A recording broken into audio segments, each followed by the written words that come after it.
We're going to go over how to set up the airvo2 for nasal CPAP or nasal high flow.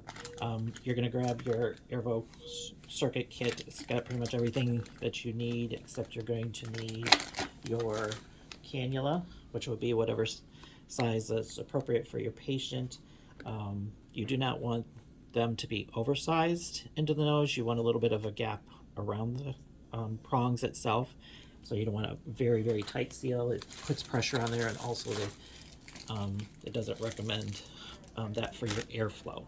The other thing you'll need is a nipple adapter and a O2 tubing. I'll now show you what's in your kit. I would start off with your canister. This is the adapter that goes on top of the canister. You put this, press that down. You're going to put this in. You press down the front bar here, this blue bar. Put your canister in, and then align your two holes up, and then you will hear it click into place, and that should be a tight enough seal for you. This then will go up to your water bottle or your water bag. If you are using a water bottle, you'll open your vent. If you're using a water bag, you would keep the vent closed. Next step would be to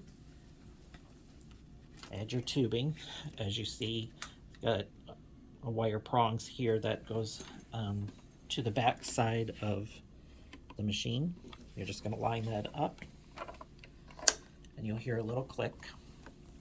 And then your circuit's ready to go. You're going to attach your nasal prongs, and then you'll hear that little snap in.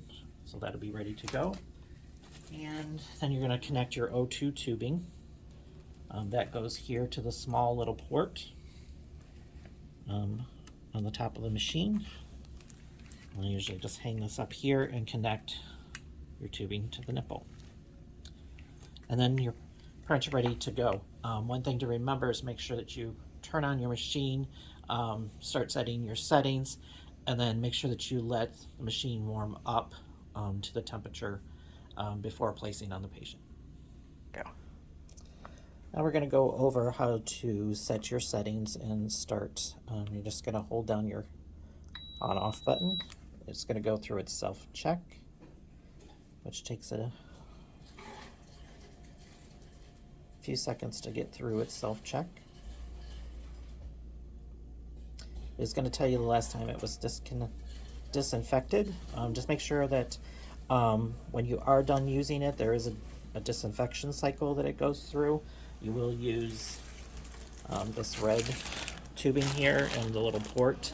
We can go over that again at the end, but that's between patient use that has to be done.